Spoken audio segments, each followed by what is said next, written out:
కన్నప్ప సినిమాకు సంబంధించి hard disk miss అయింది. ఎవరో కావాలని చోరీ చేశారు. అది కూడా మంచు మనోజ్ ఇద్దరు మనుషులే అనే విధంగా చాలా మంది ఇప్పుడు మాట్లాడుకుంటున్నారు. సోషల్ మీడియాలో వినిపిస్తుంది. దానికి దీటుగా మంచు విష్ణు గారు కూడా చెప్పడం జరిగింది. అయితే రీసెంట్గా చెన్నైలో మాత్రం ఒక మీడియా సమావేశం నిర్వహించారు. అక్కడ విష్ణు గారు మాట్లాడుతున్న క్రమంలోని ఈ హార్డ్ డిస్క్ గురించి కూడా మాట్లాడడం జరిగింది. సో ముఖ్యంగా అక్కడ ఉన్న వాళ్ళు కొంతమంది క్వశ్చన్ వేశారు.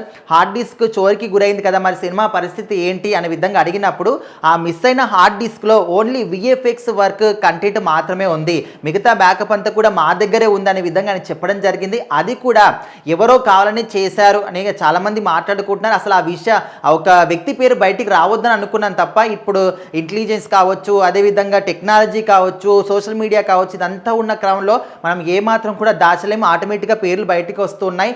మంచు మనోజ్ పేరే ఎక్కువగా వినిపిస్తుంది. ఏదైతే హార్డ్ డిస్క్ వచ్చిందో ఆ హార్డ్ డిస్క్ అనేది మా నాన్నగారి అడ్రస్కి వచ్చింది. కాకపోతే అక్కడ మంచు మనోజ్కి సంబంధించినటువంటి వ్యక్తులు ఇద్దరు ఉన్నారు. వాళ్ళే ఆ హార్డ్ డిస్క్ని తీసుకొని వెళ్ళారు.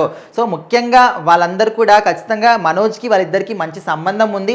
ఇప్పుడు ఆ మిస్ అయిన హార్డ్ డిస్క్ కూడా మంచు మనోజ్ ఇంట్లోనే ఉన్నట్టు చాలామంది అంటున్నారు. సో ఖచ్చితంగా ఇది నిజమే అయి ఉండొచ్చు. 100% ఇది మాత్రం ఒక సెక్యూర్ పని కాదు. ఖచ్చితంగా సినిమా రిలీజ్ కన్నా ముందు ఎక్కడైనా కొన్ని ఫుటేజెస్ కానీ ఏవైనా రిలీజ్ అవుతే మీరు మాత్రం చూడొద్దు. ఖచ్చితంగా సినిమాని థియేటర్లో మాత్రమే చూడండి. ఇలాంటి వాటికి ఫేక్ న్యూస్లకు కానీ అదేవిధంగా ఈ విధంగా కొంతమంది చోరీ చేస్తూ ఉంటారు. అలాంటి వాటికి సపోర్ట్ చేయకండి, సినిమాను చంపేయకండి అనే విధంగా విష్ణు గారు చెప్పడం జరిగింది. ఏదైతే మిస్ అయిన హార్డ్ డిస్క్ ఉందో అందులో విఎఫ్ఎక్స్ వర్క్కి సంబంధించినటువంటి ఓన్లీ ఆ కంటెంట్ మాత్రమే ఉంది కాబట్టి ఆల్మోస్ట్ అంతా కూడా ఓకే. బట్ 100% సెక్యూర్ మాత్రం కాదు. ఖచ్చితంగా ఎక్కడో ఒక చోట దాన్ని మిస్యూజ్ చేయడం కావచ్చు, లేకపోతే ముందుగానే ఫుటేజ్ రిలీజ్ చేయడం కావచ్చు, సినిమాని చంపేయాలని ట్రై చేస్తూ ఉన్నారు చాలామంది కూడా. ఎవరు ఏ విధంగా ట్రై చేసినా, ఎవరు ఎన్ని ప్రయత్నాలు చేసినా కూడా సినిమాని మాత్రం ఎవరు కూడా అడ్డుకోలేరు. ఖచ్చితంగా సినిమా హిట్ అవుతుంది. మా సినిమా మీద మాకు ఆ నమ్మకం ఉంది. ఎందుకంటే అంత కష్టపడి సినిమాని చేశాము. మా కష్టానికి తగ్గ ఫలితం మాకు ఖచ్చితంగా వస్తుంది. నీలాంటి వాళ్ళు ఎంతమంది ఎదురైనా కూడా ఖచ్చితంగా అవన్నీ కూడా అడ్డంగానే పడిపోతాయి, కూలిపోతాయి.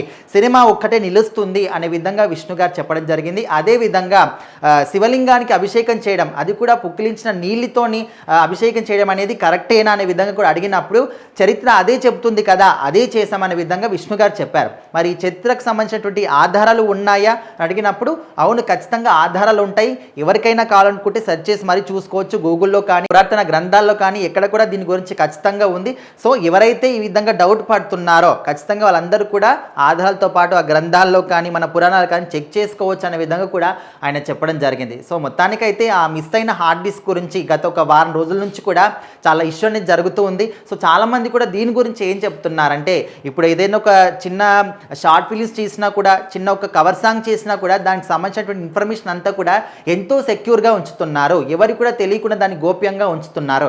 మరి ఈ సినిమా పాండియా లెవెల్లో ఇది రిలీజ్ అవుతుంది. ఇందులో పెద్ద పెద్ద క్యాస్టింగ్ ఉన్నారు. మరి అంత పెద్ద సినిమాకి సంబంధించినటువంటి ఒక హార్డ్ డిస్క్ని ఇంత ఈజీగా, ఎంత నిర్లక్ష్యంగా ఏ విధంగా ఉంచుతారో, అలాంటి ఒక డిటిసి కొరియర్లో ఏ విధంగా పంపిస్తారనే విధంగా చాలామంది అనుమానాలు వ్యక్తం చేస్తూ ఉన్నారు. ఓన్లీ సినిమా ప్రమోషన్ కోసం మాత్రమే, సినిమా మీద బజ్ కోసం మాత్రమే ఇదంతా కూడా క్రియేట్ చేస్తున్నారనే వాళ్ళు కూడా ఉన్నారు. మరి ఖచ్చితంగా మీరేమనుకుంటున్నారో కూడా ఖచ్చితంగా కామెంట్ చేయండి.